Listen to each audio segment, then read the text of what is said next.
Fala pessoal, dia 20/2, terça-feira, e vamos às notícias seguindo aquele mesmo assunto, porque não para. Até mesmo porque a fala de Lula sobre Israel tem 81% de reações negativas nas redes, né? 81%, então quer dizer que os famosos aí 50%, né, que votaram nele, não estão aí concordando com ele, porque as pesquisas falam que estão todo mundo muito satisfeito, né?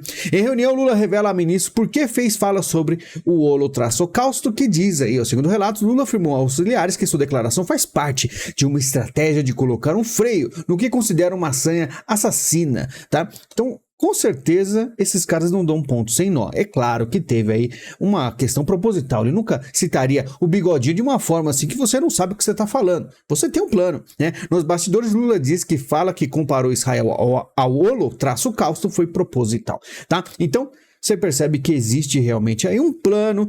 Claro que alguns aí apoiadores, parceiros ficaram meio confusos. Não sou comentarista das falas do presidente, diz Boulos sobre a comparação, tá? Só que aí passou um dia, já chegou o briefing, Boulos lança críticas a Israel e também ao Lhamas, mas claro, tudo bem equilibrado, bem colocado, pensado. Então você percebe que existiu aí realmente tudo algo proposital. Demorou para chegar o briefing para algumas pessoas, mas tá tudo aí nos conformes que a esquerda gostaria. O governo Lula não só descartou desculpas, como orientou o Brasil a reprovar em raia ocupações israelenses, tá? Então você percebe que existe todo um plano. Israel volta a cobrar desculpas de Lula e chama a comparação entre a ofensiva de Gaza e Holocausto de promíscua e cuspe no rosto dos judeus brasileiros. O negócio foi pesado. A diplomacia de Israel chama Lula de negacionista.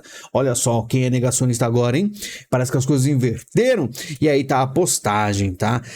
O pessoal pergunta, o que vem na sua mente quando se fala de Brasil, né? Aí eles falaram, antes ou depois do Lula negar o Holocausto, né? Aí fizeram o textão, logicamente, que aí foi traduzido, que aqui, ó, presidente do Brasil, milhões de judeus em todo o mundo estão à espera do seu pedido de desculpas, como ousa comparar Israel ao Bigodinho, e um grande texto, tá? Então, com certeza, isso aqui foi um divisor de águas, né? Que colocou realmente muita gente, inclusive da isentosfera, dos falsos direitistas, que dão aí aquela passada de pano para esquerdista, todos eles agora tiveram que escolher um lado, tá? Israel, Venezuela, Putin, escravidão. Lula acumula declarações que provocam controvérsia no terceiro mandato. Então você percebe que muitas coisas vão acumulando. E quanto mais se acumula, problemas aparecerão. Como eu falei, né, no vídeo anterior, o pessoal até falou, não é o fim, o Lula ainda não vai conseguir ser derrubado. Ninguém falou que vai ser derrubado. A gente falou que existe um declínio. Tudo uma hora acaba, né? Inclusive o mandato do Lula. Depende, às vezes pode ser um pouco antes, entendeu? Pode se estender depois de ser derrubado. Existe aí o começo do fim. O começo do fim foi agora, na minha opinião. Israel chama Brasil de anão diplomático por convocar embaixadores em 2014 e vem se repetir na história, tá? Então você percebe, toda vez que o PT entra no poder, temos a esquerda, os problemas com Israel aparecem. E aí começa realmente a queda, tá? Então 2014, o que aconteceu depois de 2014? Então é uma questão de raciocínio, tá? Ninguém tá falando que tá acabando, né? Não é clickbait também, mas é uma realidade. As coisas vão ficando complicadas. Olha só como as coisas são engraçadas e vão se invertendo. A gente viu que o Lira estava brigando com o Lula e o Pacheco estava mais, né, próximo ao Lula. E agora Pacheco cobra a retratação de Lula por comparar guerra em Gaza com o Holocausto. Aí Temaio Pacheco diz que fala do Lula foi equivocada, inapropriada e precisa de retratação. Claro que falou com todos os cuidados, mas está muito diferente do que estava antes. Pelo menos estão cobrando. Então você percebe que cada hora é um que trata o Lula de um jeito diferente. Primeiro é o Lira falando que tá complicado, que exige respeito. Aí o Pacheco vai lá e conversa tranquilamente, depois troca a posição, né? Aí vemos o Pacheco pedindo retratação e o Lira tá diferente. Agora a gente vai falar porque a oposição prepara maior pedido de impeachment contra Lula com mais de 124 assinaturas, tá? Eu não considero que isso vai para frente, apesar que é um grande movimento. 124 assinaturas é com certeza um movimento aí com poder, tá? Não acho que vai para frente, até porque Lira tem dito que vai jogar no lixo o pedido de impeachment de Lula. É o que está sendo dito aí, né? A Rádio Peão aí, o pessoal tá dizendo que conversa isso com os deputados. Então você percebe que, primeiro, o Lira estava todo aí contra, agora está até defendendo, não sei o que eles conversaram, mas o que eu falo, é tudo meio cíclico, Só que uma coisa é um padrão que você tem que reconhecer. Cada vez mais o Lula apanha mais, porque é algo normal. Todos são assim e vai ficando insustentável, tá? E olha só que interessante como as pessoas mudam. O líder do PL se manifesta contra o impeachment de Lula e falou que tem que respeitar a vontade das urnas. PL é complicado, né? Então você percebe que o PL já tá mudando, né? O Valdemar aí foi preso, foi solto, agora temos aí esse líder e como é que tá a situação do PL? A orientação do governo Lula é não responder a provocações baratas de Israel, né? Mais uma vez o anão diplomático aí tentando jogar as cartas, né? Fazendo aí, dar as cartas, mas não é bem assim que funciona. O Brasil não tem esse poder e ainda dá uma dessas. Complica. O Lula na presidência, com certeza, é sempre uma grande vergonha para o Brasil. Renan Calheiros defende Lula sobre fala contra Israel, né? Claro que vai defender, tá? E isso aí demonstra quem é realmente direita e quem é esquerda, né? Defender o Lula é complicado. Existem pessoas, se você é um direitista, você não defende, né? Vamos dizer assim que, por mais que o cara tenha falado algo assim, óbvio, porque até relógio quebrado, uma certa hora, 2 vezes ao dia, né? Mas nem assim você tem que dar o braço a torcer, tá? Você tem um lado, né? Você pode até reconhecer que coisas óbvias, né? Mas defender é complicado. Como o monarca que defende e fala de Lula sobre o Holotraço-Calço, não está errado. Então você percebe que o monarca aqui foi chamado para junto, né? Foi na Super Live. Eu falei isso aqui ontem, né? O pessoal, quando eu falava assim, olha, o monarca não é um cara direito, vocês estão, né? O cara faz apologia a certas coisas que um direitista não defenderia. Não importa, né? O errado aqui sempre sou eu, né? E você vê como a direita dá palco pra gente que não é de direita. Porque a direita no Brasil é extremamente falha e muito menor do que você imagina. Pois é. Então, você percebe como está a situação. Mas está cada vez mais claro para quem tem um pouco de decência, um pouco de raciocínio, de inteligência, como as coisas estão claras. E, mundialmente, até Susan Sarandon divulga a fala de Lula que compara mortes em Gaza, né, àquela palavra, e a atriz vencedora do Oscar, concorreu 5 vezes, ganhou uma, mas sinceramente que se exploda, tá? Porque não importa se ela é uma atriz, se ela é famosa, se ela é rica, não interessa. A opinião de pessoas tem que ser igual para todos, né? É a opinião de uma pessoa, uma opinião merda, né? Então não importa se ela é atriz, se ela é de Hollywood, se ela tem o Oscar, se ela tem estatueta, né? Não me interessa, porque você sabe, é a mesma coisa você pegar o Leonardo DiCaprio e falar sobre a Amazônia aqui do Brasil, né? Sabe nem do país dele, vem falar do nosso país, é complicado, né? A gente, pelo menos, como brasileiro um pouco mais consciente, pode falar, né? A gente tá aqui, a gente tá perto dos problemas, né? Aqui, Estados Unidos, obviamente, nós discordamos desse comentário, diz porta-voz dos Estados Unidos sobre fala de Lula, né? A gente sabe, e Estados Unidos dizem não concordar com fala de Lula comparando a ofensiva de Israel em Gaza. Então, você percebe que nem os Estados Unidos, com o Biden super fraco, né?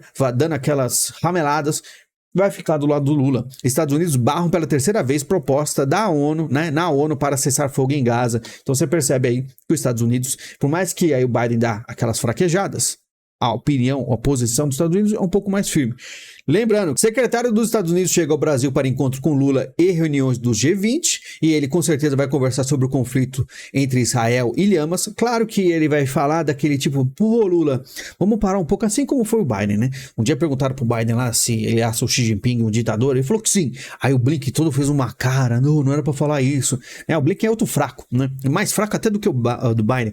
Então, você percebe que os caras vão tentar pegar o Lula, não fala essas coisas, vai complicar, né? Achando que realmente tem acordo com o comunista. Toda vez que alguém tenta fazer acordo com o comunista, se ferra, tá? E a caminho do encontro do G20 no Brasil, Sergei Lavrov da Rússia visita Cuba e Venezuela. Então, antes de vir para o Brasil, dá uma passada em Cuba e Venezuela, países maravilhosos, né? Para depois vir aqui pro Brasil, e ele fala que Cuba quer colaborar com o BRICS, diz Rússia. Só que é engraçado que a gente falou ontem que a Cuba não consegue nem pagar as dívidas que tem com o Brasil, mas vai colaborar com o BRICS. Não sei como, né?